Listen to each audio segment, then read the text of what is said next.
신령과 진정으로 하나님 앞에 예배할지어다. 다 같이 사도신경하심으로 하나님 앞에 신앙 고백하겠습니다. 전능하사 천지를 만드신 하나님 아버지를 내가 믿사오며 그 외아들 우리 주 예수 그리스도를 믿사오니 이는 성령으로 잉태하사 동정녀 마리아에게 나시고 본디오 빌라도에게 고난을 받으사 십자가에 못 박혀 죽으시고 장사지 사흘 만에 죽은 자 가운데서 다시 살아나시며 하늘에 오르사 전능하신 하나님 우편에 앉아 계시다가 저리로서 산자와 죽은 자를 심판하러 오시리라. 성령을 믿사오며 거룩한 공예와 성도가 서름을 트는 것과 죄를 사하여 주시는 것과 몸이 다시 사는 것과 영원히 사는 것을 믿사옵나이다. 아멘. 할렐루야. 아멘. 주는 그리스도시요 살아계신 하나님의 아들이시니이다. 예배 받으시기에 합당하신 하나님 앞에 우리가 은혜의 보좌 앞으로 담대히 나가기를 원합니다. 컴 너희는 내게로 나오라. 아멘.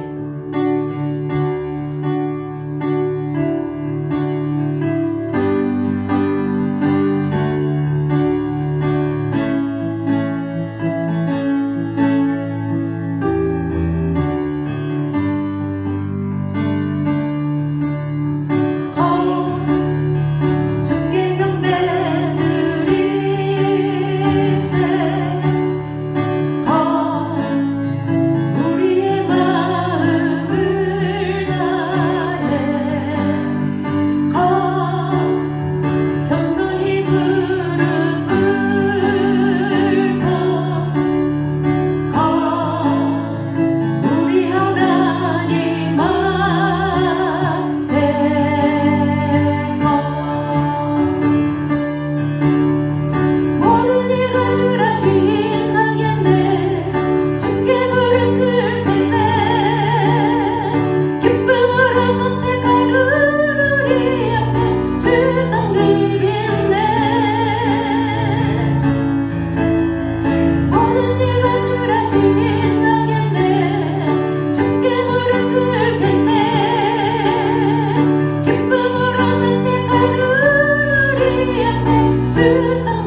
부르심을 따라 일어나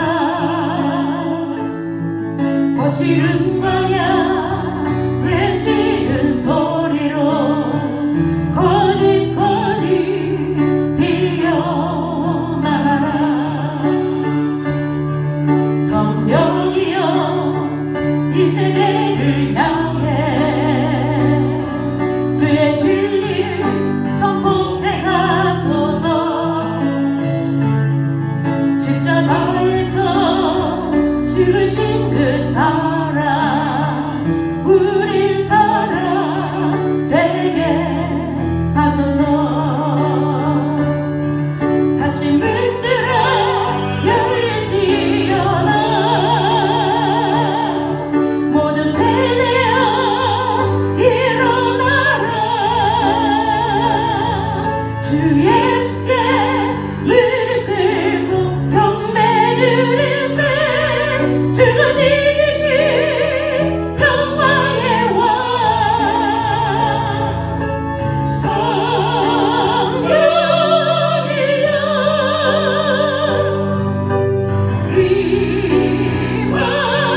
임하소서. 초대교회 역사 같은 권능으로 모든 교회 일으켜 주소서.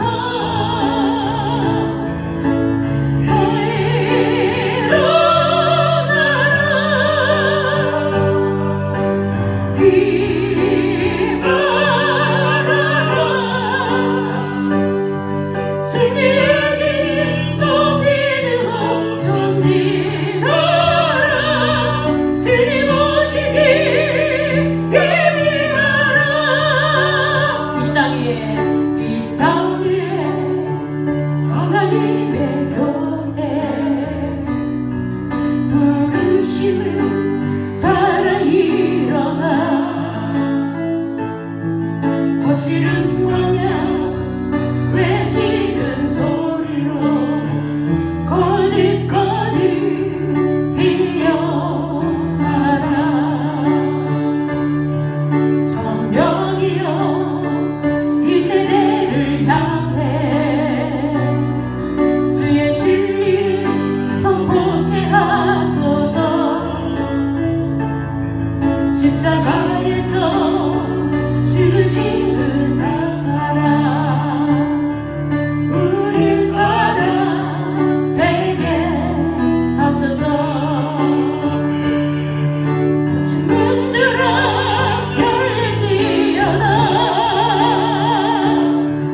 모든 세대여 일어나라.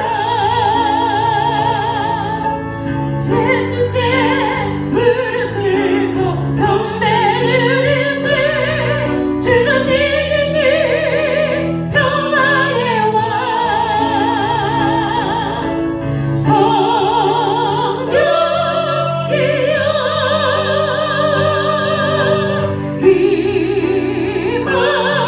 임하소서.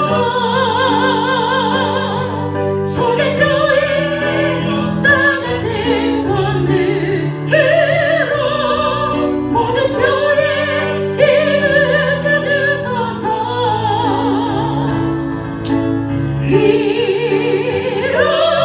일어나라.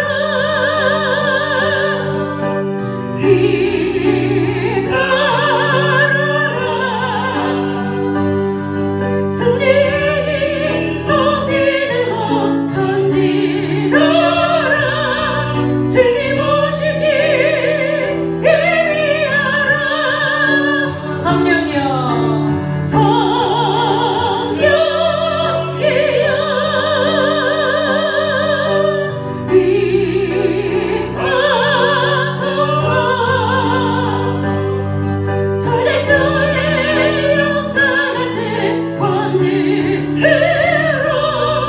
모든 교회 일으켜 주소서.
너는 범사의 그를 인정하라. 그래야 내 길을 지도하시리라.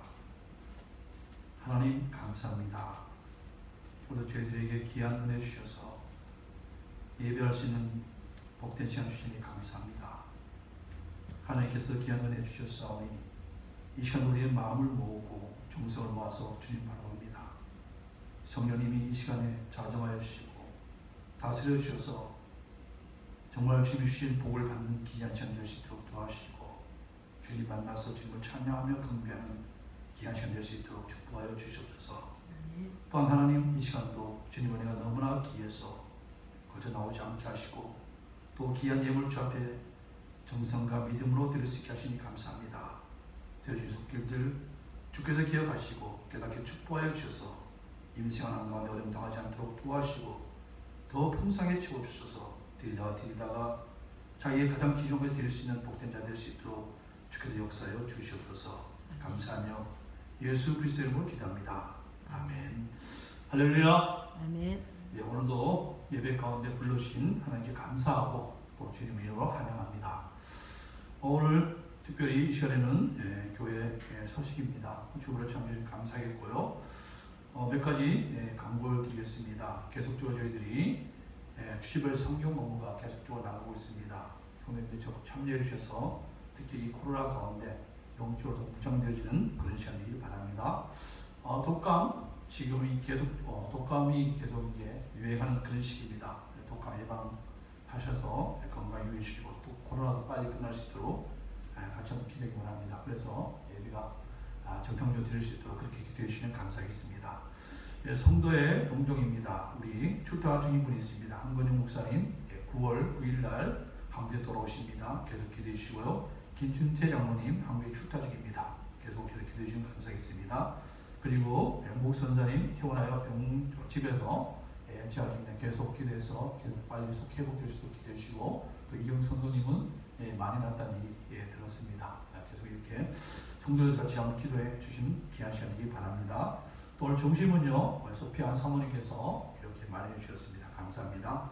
자, 이상으로 우리 강론 마치고 이 시간 우리 같이 말씀을 보기 원합니다. 오늘 말씀은요 마태복음 되겠습니다. 마태복음 1장 18절부터 25절까지 되겠습니다. 또 우리 마태복음 1장 18절 같이 읽겠습니다. 시작. 예수 그리스도의 나심은 이러하니라. 그의 어머니 마리아가 요셉과 약혼하고 동거하기 전에 성령으로 잉태된 것이 나타났더니 그의 남편 요셉은 의로운 사람이라. 그를 드러내지 아니하고 가만히 굽고자 하여 이 일을 생각할 때 주의 사자가 현몽하여 이르되 다윗의 자손 요셉아 내 아내 마리아 데려오기를 무수하지 말라. 그에게 잉태된 자는 성령으로 된 것이라. 아들을 낳으니 이름을 예수라 하라. 이는 그가 자기 백성을 그들의 죄에서 구원할 자신이라 하니라. 이 모든 일이 된 것은 주께서 선지자로 하신 말씀을 이루려 하시니 이르시되 보라 처녀가 잉태하여 아들을 낳을 것이요 그의 이름은 임마누엘이라 하리라 하셨으니 이를 번역한즉 하나님이 우리와 함께 계신다 하니라. 요셉이 잠에서 깨어 일어나 주의 사자의 분부대로 행하여 그의 아들을 데려왔으나 아들을 낳기까지 동침하지 아니하더니 낳음의 이름을 예수라 하니라. 아멘. 기도하겠습니다. 하나님 이제 저희의 말씀 앞에 섭니다. 하나님께서 계시해 주셔서 귀가 열고 심령이 열려서 말씀 선포 때 아멘으로 받아 우리 자신이 변화되어지고 예수를 닮아가는 귀한 자 될 수 있도록 역사해 주시옵소서. 감사하며 예수님의 이름으로 기도합니다. 아멘. 할렐루야. 저는 오늘 본문을 가지고요 예수님의 특별한 탄생, 예수님의 특별한 탄생이라는 제목으로 여러분에게 말씀을 나누기 원합니다. 여러분, 인생에서 큰 기쁨 중에 하나는 아이의 탄생이고 이 아이의 탄생은 정말 온 지방과 교회의 기쁨이라고 할 수 있습니다. 자, 한번 우리 그림 한번 볼까요? 여러분 어떻습니까? 네, 다음에 한번 또 그림 볼까요? 네. 어떻게 굉장히 기쁘죠? 예전에 지민이가 태어나서 병원으로 신방을 갔습니다. 신방 갔는데 항상 무뚝하게만 보였던 선집사님 얼굴에 미소가 가득했습니다. 그래서 제가 축하합니다 인사하니까요 선집사님의 특유의 미소로서 너무 좋아하시는 것이 생각이 납니다. 근데 여러분, 아이가 새로 태어났는데도 기뻐하기는커녕 오히려 식구들이 화를 내고 아기 엄마는 울기만 하는 경우도 있습니다. 바로 미혼모가 사생활을 낳는 경우입니다. 여러분, 보통 우리는 예수님의 탄생을 생각하면 무엇을 생각하십니까?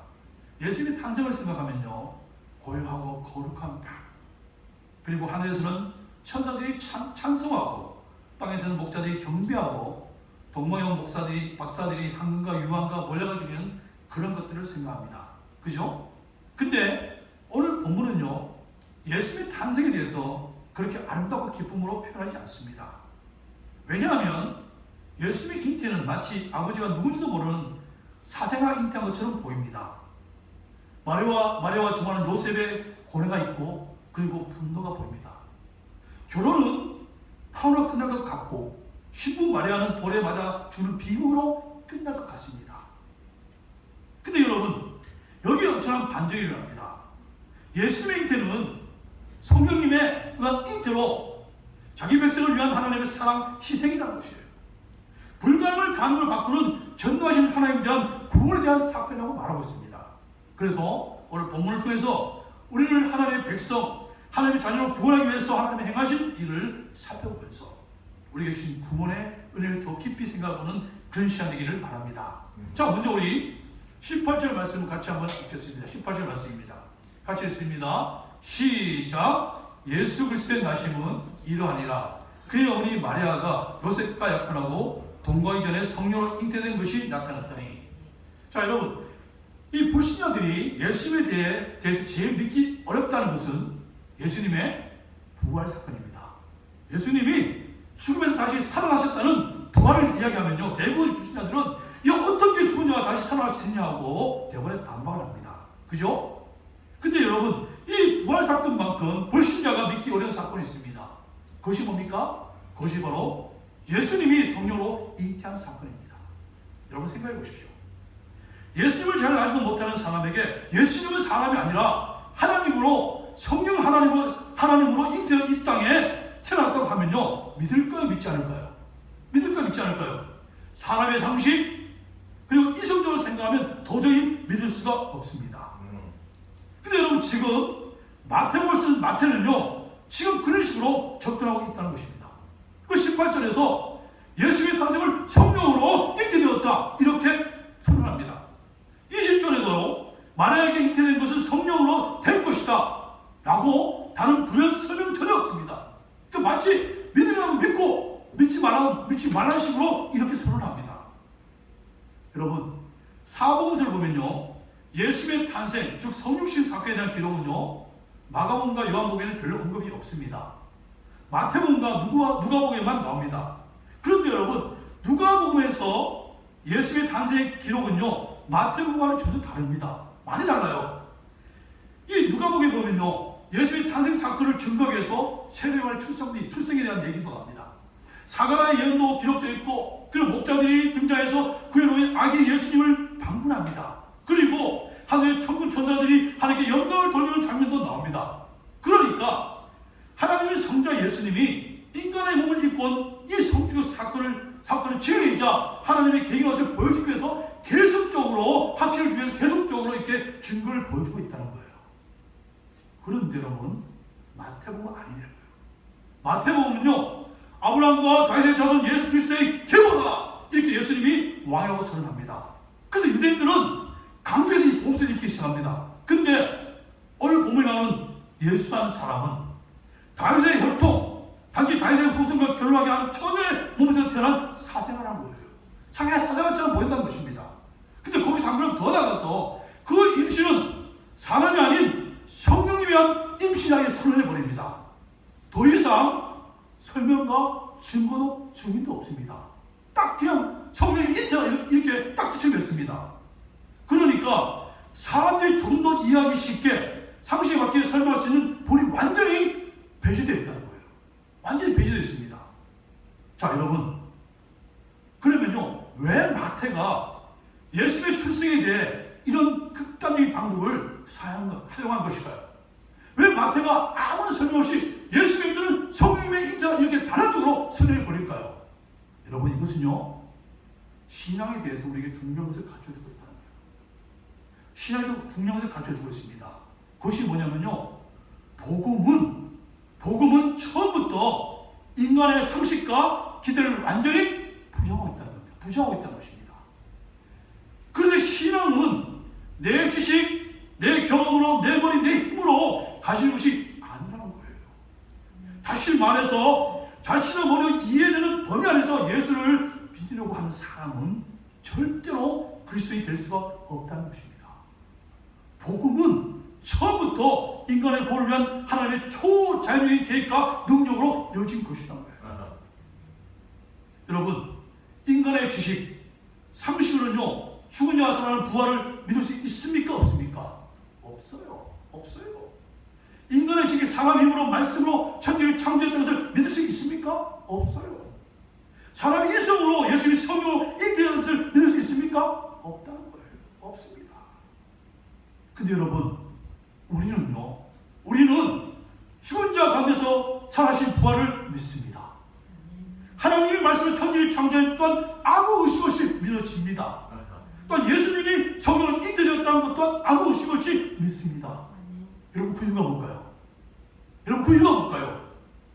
그것이 바로요, 하나님의 은혜라는 거예요. 하나님의 은혜를 입었다는 것입니다.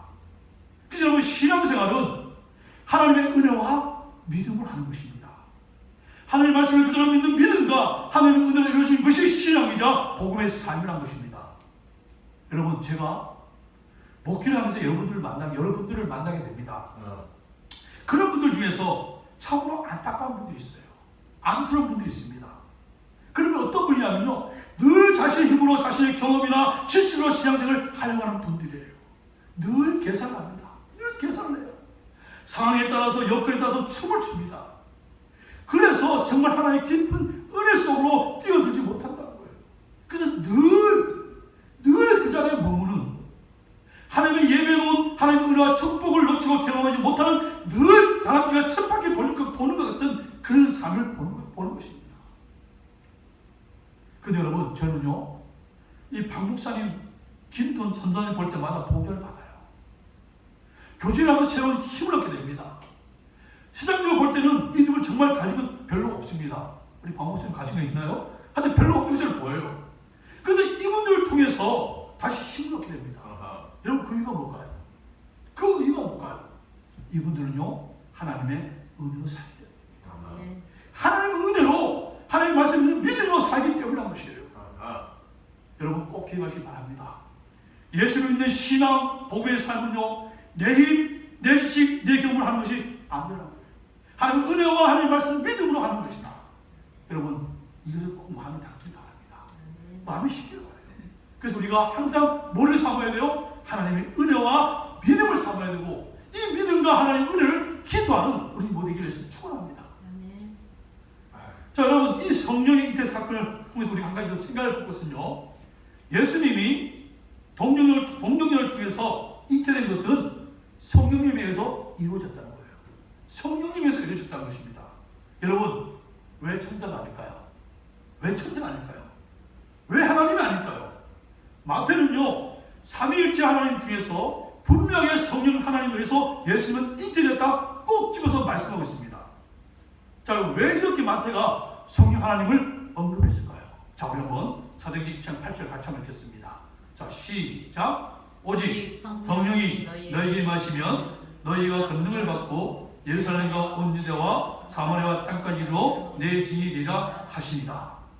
여러분, 예수님은 제자들이 증인되기를 원하셨어요. 증인의 삶을 살기를 원하셨습니다. 근데 제자들이 예수님의 증인된 삶을 살기 위해서 조건이 있었습니다. 바로 그것이 뭐예요? 오늘 1장 8절을 보니까 바로 위로부터 임하시는 성령의 체험이었어요.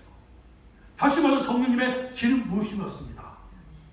여러분, 예수님의 제자들은요, 예수를 믿고 그 예수님을 통해서 이미 성령님을 받아들였습니다. 그래서 성령님이 이 제자들의 마음에 내주하고 있었습니다. 근데 예수님이 승천하시면서 제자들에게 다시 명령하십니다. 내가 너에게 성령을 부어주겠다. 그럼 너에게 권능이 임할 것이다. 자, 여러분, 실제로 사도행전 2장에서 이 위로부터 내려오는 성령님이 제자들에게 임했습니다. 그리고 나서 제자들을 완전히 변했어요. 너무나 엄청난 역사를 이루었습니다. 그들은 담대히 복음을 전하게 되었습니다. 복음이 종교되고 그들이 가는 곳마다 귀신이 쫓겨나고 병자들이 치료를 받았습니다. 그리고 한 개의 사건에서도 그들은 전혀 요동함이 없었습니다. 여러분 왜일까요? 바로 그들은요 성령의 체험을 했다는 것입니다. 여러분 동일한 예수님의 제자들이 위로부터 임하시는 성령님을 경험한 제자들과 경험하지 못한 제자의 삶, 사역 능력은 전혀 달랐다는 거예요. 여러분 오늘날의 시대를 성령의 시대라고 합니다. 성령님이 주도적으로 예수님 이뤄온 본사역을 이뤄가는 시대라고 말씀하고 있습니다. 그리고 성령님 믿는 자들이 능력 있는 자들이 되기를 원하십니다. 믿는 자들을 통해서 어둠의 세력이 쫓겨나며 병자들이 회복되어지고 만나들을 예수 인도하는 그런 역동적인 그리스도 되기를 원하는 것이 성령님의 뜻이라는 거예요. 자 그럼 여러분 우리도 이런 역동적인 정말 능력 있는 그리스도의 삶을 살려면 어떻게 해야 합니까? 어떻게 하면 될까요? 바로 성령님을 사모한다는 거예요. 위로부터 임하시는 성령을 체험하기를 사모하고 기도했다는 거예요. 성령 충만을 사모하고 기도해야 그럴 때 권능이 임하게 됩니다. 여러분 정말 이런 위로부터 임하시는 성령님이 체험하는 역사에 있기를 소망합니다. 정말 성령이 충만하여 권능을 받고 우리 주님을 살려내는 밀접교회 모든 성도에게는 예수를 축복합니다. 자, 두 번째 말씀을 보겠습니다. 우리 22절 말씀 같이 읽겠습니다. 시작. 아들을 낳으니 이름을 예수로 하라. 이는 그가 자기 백성을 그들의 죄에서 구원할 자심이라 하리라. 여러분 오늘날의 사람들이 방황하는 것은요 하나님 말씀을 자신의 삶의 기준으로 삼지 않기 때문이라는 거예요. 하나님 말씀을 자기 삶의 기준으로 삼지 않습니다. 여러분 사람들이 세상 속에서 행복하고 만족하게 살기 위해서 가장 열심히 추구하는 것이 지금 무엇일까요? 가장 무엇을 추구할 건데요? 여러분 무엇이라 생각합니까? 바로 돈입니다. 돈입니다. 근데 여러분 가만히 생각해 보면요 사람들이 돈 자체를 좋아하는 것은 아니라는 거예요. 만약에 돈 자체를 좋아하면 은행에서 돈 세는 직업을 가진 사람이 가장 행복해야 합니다. 근데 여러분 행복한 것입니까? 그러니까 사람들이 돈을 좋아하는 이유는요 돈 자체가 아니라는 거예요.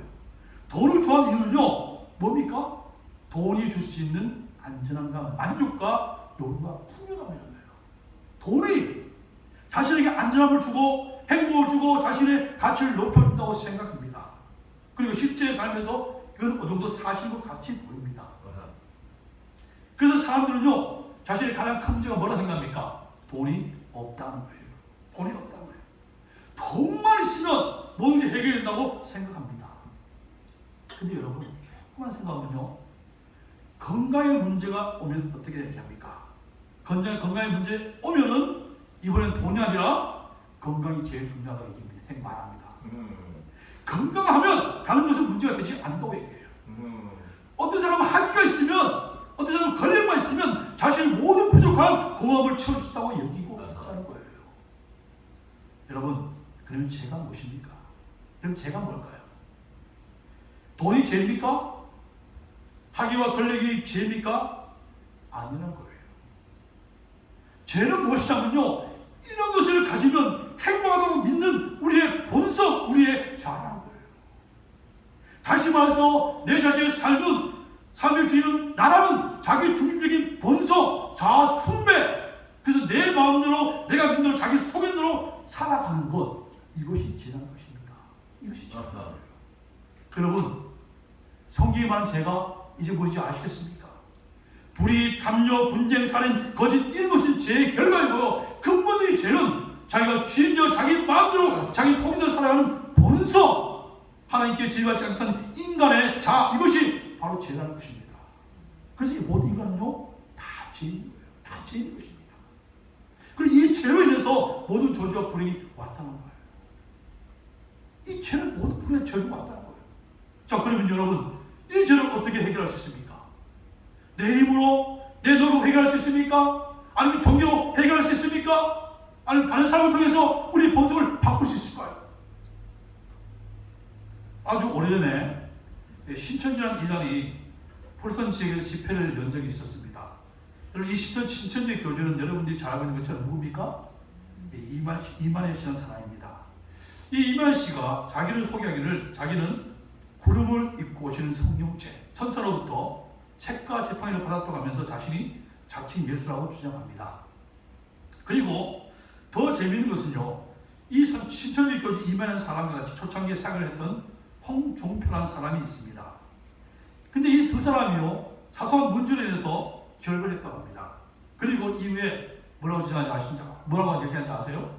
이 홍종표라는 사람이요, 주장하기를 자신만이 이제 진짜 예수라고 그렇게 얘기했다고 합니다.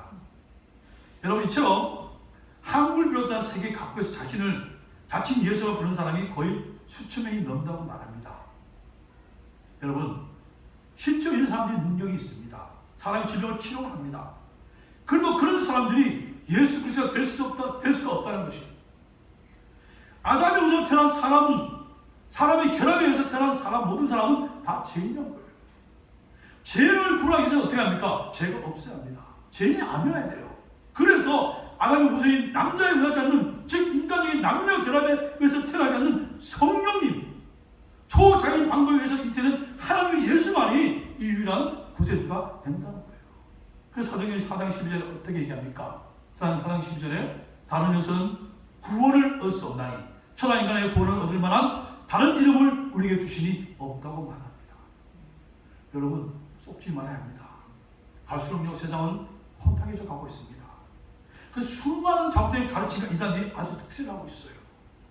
여기저기서 자신들이 구원을 줄 수 있는 유일한 단체이고 자신에게 와야 구원을 얻는 것처럼 말하는 자들이 있습니다. 그 이제는 모든 종교는요, 다 구원이 있는 것처럼 이야기합니다. 그것도 기독교 단체로 표방하는 것을 이런 주장하고 있어요. 여러분, 미혹돼서는 안 됩니다. 우리에게 구원을 베풀어줄 유일한 그리스도는 바로 성령으로 연행이 잉태된 예수만이 구세주라는 거예요. 여러분, 하나님은요, 우리에게 구원을 얻을 수 있는 다른 힘을 주신 적이 없습니다. 그래서 오직 예수입니다. 오직 성령, 오직 말씀입니다. 인간에게 모든 불행과 저주를 가져온 인간의 제된 본성인 죄인들을 처리할 수 있는 유일한 이름은 바로 성령으로 이 땅에 오신 예수 그리스도라는 거예요. 바로 이 예수를 믿을 때 우리는요, 영생의 기쁨, 하나님 주시는 신령한 축복, 하나님 나라의 풍성함을 누릴 수 있습니다. 여러분, 정말 오직 예수만을 붙잡는 우리 모두기를 예수로 축복합니다. 자, 마지막으로 23절 우리 같이 읽어보겠습니다. 23절입니다. 같이 읽습니다. 시작. 보라, 처녀가 잉태하여 아들을 낳을 것이요 그의 이름은 임마누엘이라 하리라 하셨으니 이를 번역한즉 하나님이 우리와 함께 계시다 합니다. 여러분, 이 23절 말씀은요, 정말 중요합니다. 우리가 늘 가슴에 품고 그 늘 주장하는 말씀이 이 말씀이에요. 다른 건 다 기억하지 못해도 이 말씀은 꼭 기억해야 되는 것이 이 말씀이라는 거예요. 여러분, 예수님이 성령으로 잉태되어 이 땅에 오신 궁극적인 목적이 뭘까요? 궁극적인 목적이 무엇일까요? 예수님께서 자기 백성들을 죄에서 구원하라고 예수님 이 땅에 오셨습니다. 그러나 그것보다 더 궁극적인 목적이 있어요. 그것이 뭘까요? 바로 함께 살기 위해서인 거예요. 함께 살기 위해서. 여러분, 그리스도라는 이름 자체가 의미하는 것이 예수님 안에 있다는 뜻입니다. 즉 예수님이 함께 산다는 것을 말합니다. 여기서 히브리 말로 뭐랍니까? 히브리 말로 예수님이 함께 산다는 것을 히브리 말로 임마누엘이라고 합니다. 그래서 하나님이 나와 영원히 함께 계신다는 이 임마누엘이요, 이 임마누엘이 성도의 궁극적인 승리의 비밀이자 능력이자 축복이라는 거예요. 자, 여러분, 성경에서 제일 힘이 센 사람이 누굽니까? 성경에 제일 힘이 센 사람이 누구죠? 삼손입니다. 그래서 삼손이에요. 근데 여러분, 삼손이 블레셋을 비롯한 모든 대적과의 싸움에서 승리할 수 있는 이유가 무엇이라고 생각하십니까? 삼손이라는 그 사람 자체에 있었던 능력이었을까요? 그것이 아니라는 거예요. 하나님의 영이 그에게 임했을 때, 다시 말해서 임만을 했을 때 승리할 수 있었어요. 그러나 삼손이 죄를 짓고 하나님의 영이 하나님의 함께 없어서 죄를 떠났을 때 예전과 똑같은 삼손에도 블레셋에 잡혀서 두 눈이 빠지고 조롱골에 전락하게 됩니다. 여러분, 형들에 의해서 애굽 노예로 발간 요셉이 모든 동경을 이기고 애굽의 전역을 다시 총리될 수 있었던 비결이 무엇일까요? 바로 하나님이 요셉과 함께한 임마누엘이었습니다.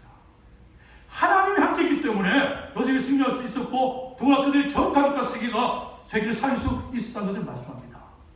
그래서 여러분 이처럼 하나님의 백성 우리에게는 모든 승리, 축복, 능력이 원천이 뭡니까? 바로 임마누엘이에요. 임마누엘.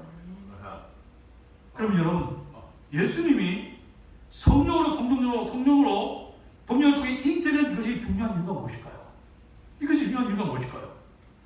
예수님의 성령 잉태된 사건은요, 예수님이 이제는 특정한 사람이 아니라 예수 믿는 모든 사람에게 함께하겠다는 징표이기 때문인 거예요. 징표이기 때문인 거예요. 여러분, 예수님이 이 땅에 육신이 오기 전에는요, 하나님의 영임 성령은 아브라함, 모세, 요수아, 사무엘 같은 소수의 사람에게만 함께했어요.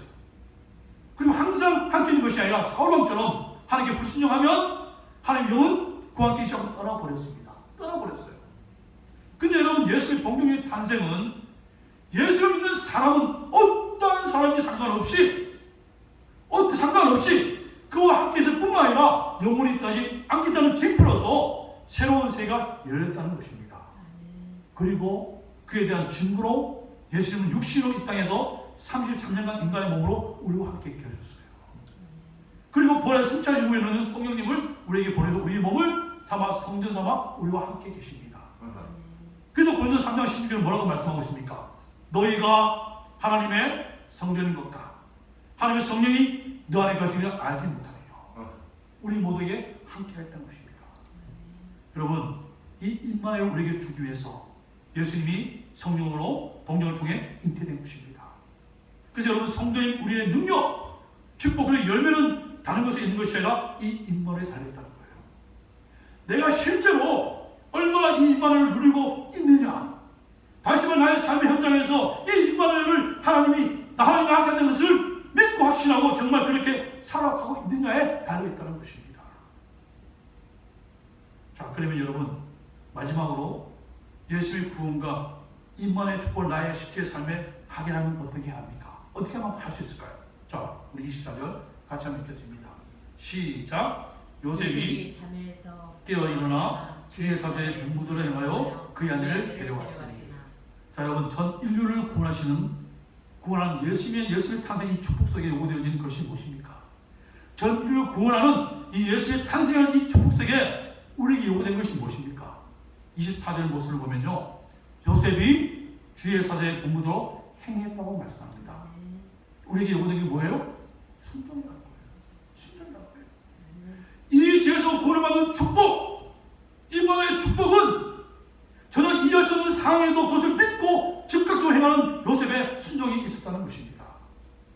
여러분, 하나님은요, 마리아가 임신하기 전에 요셉에게 찾아왔어요. 요셉아, 이제 곧 내 안에 마리아가 임신할 텐데 그래 걱정하지 마. 그 성령을 잉태된 것이다 라고 미리 알려주지 않았어요. 알려주셨던 너무나 간단한 문제입니다. 그래서 하나님 그렇게 하지 않으셨어요. 그래서 여러분 꼭 기억하셔야 됩니다. 항상 하나님의 역사, 하나님의 축복은요, 우리의 믿음에 따라 온전한 순종을 보일 때 비로소 이루어진다는 거예요. 여러분, 그래서 우리는 어떻게 살아야 됩니까? 믿음으로 살아야 됩니다. 여러분, 우리가 어떻게 살아야 됩니까? 순종하는 저와 여러분 되어야 됩니다. 그럴 때 주님이 이루고자 하는 모든 일을 이루어질 수 있고 주님의 축복과 주님의 길을 성취하는 우리 자신이 된다고 말씀하고 있습니다. 여러분 꼭 기억하셔야 하고요. 정말 축복받기 원하시고 주의 능력 받기 원하시면 믿음으로 사는, 정말 순종으로 사는 우리 모두에게 예수를 축복합니다. 자, 이 시간 같이 우리 찬송하고 한번 기도하기 원합니다.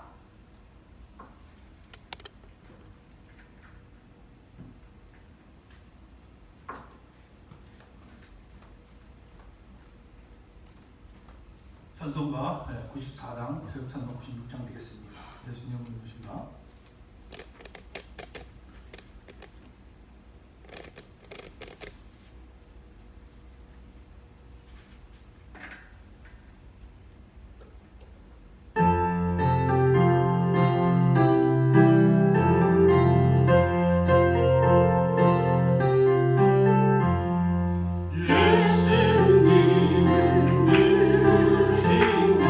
그는 자의 이름으로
구원적인 사건은 우리에게 많은 가르침을 주고 있습니다. 신앙은 내 지식, 내 경험, 내 묘리, 내 힘으로 가시는 것이 아니라 하나님의 은혜와 그리고 믿음을 하는 것이라고 말씀했습니다. 하나님, 저희들 항상 정말 주님의 은혜를 사모하고 믿음을 달라고 기도하는 우리가 되기를 원합니다. 또한 성령을 통한 잉태는 성도의 능력은 위로 임하는 성령입니다. 이 성령 체험을 사모하고 성령 충만할 때 우리는 그 능을 받아 주의 증인을 본다고 말씀했습니다. 하나님, 우리 모두가 정말 이 성령을 사모하게 하시고 성령 체험을 위해서 기도하는 우리가 되기를 원합니다. 또 인간의 근본 문제는 죄이고 죄는 바로 자기가 주인되어 자기 마음대로 자기 속에대로 살아가는 본성이라고 말씀하셨고 이것은 오직 그리스도밖에 해결할 수 없다고 말씀했습니다. 우리가 주님만을 붙잡는 우리 되게 해주시옵소서. 또 인간의 축복을 누리는 우리 될 수 있도록 도와주시고 순종과 믿음으로 살아가는 우리 되기를 원합니다. 같이 한번 기도합니다. 기도하시겠습니다. 전능하신 하나님, 오늘도 저희들에게 축복 주고 주님의 귀한 놀라운 권능을 받고 한 사람 한 사람이 변화되기 위해서 귀한 말씀 주심을 감사합니다. 예수님께서 성령을 잉태되게 이 땅에 오신 것은 이제는 너희들이 정말 복음의 삶을 살기 위해서는, 신앙의 삶을 살기 위해서는 네 머리, 네 생각, 네 능력을 의지하지 말고 그것을 다 내놓고 하나님의 은혜로 살라고 말씀했습니다. 하나님 아버지, 우리 외식교회 모든 성도들 한 사람 한 사람 정말 믿음으로 살게 하시고 은혜로 살 수 있는 저들이 원합니다. 그래서 저들 한 사람 한 사람이 정말 임마누엘 축복 가운데 예수님이 함께하는 임마누엘 축복을 사실적으로 누린 자 될 수 있도록 인도하시고 그것을 경험하자 되게 도와주시고 성령의 충만을 소망하여 정말 성령을 받아서 주님을 지는 선자되어 한 줄 떠나 승리하고 정말 제 옆에 마음껏 주님을 자랑하고 증거하는 가운데 정말 주의 복을 받는 귀한 자들, 주의 영광을 귀한 자 될 수 있도록 축복과 역사하여 주시옵소서. 이제는 변화되길 원합니다. 하나님, 이제는 정말 주님의 사랑으로 서기를 원합니다.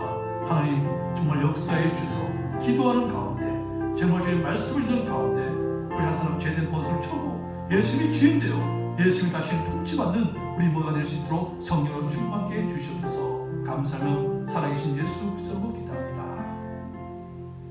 이제는 우리를 죄악 가운데 살려주신 주 예수 그리스도의 은혜와 독생자 예수 그리스도를 이 땅에 보내어 십자가에 죽기까지 우리를 사랑하신 하나님의 놀라운 사랑과 우리 안에 내주하셔서 우리의 삶을 인도하시는 성령의 교통하심이 예수님의 성령이 된 목적을 깨닫고 주님의 유일한 구세주이신가 임만의 축복과 믿음과 온전한 순종을 통해서 주님의 일을 이루기를 소원하는 미시옵교회와 성도들 가정과 사업 위에 그 육신의 고통과 출자중에 있는 모든 분들에게 이제부터 영원토록 함께 계실지어다.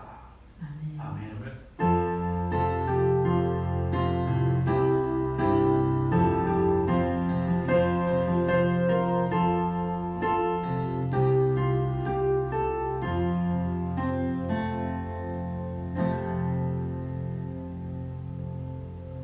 예배를 받은 하나님께 영광의 박수를 드리겠습니다.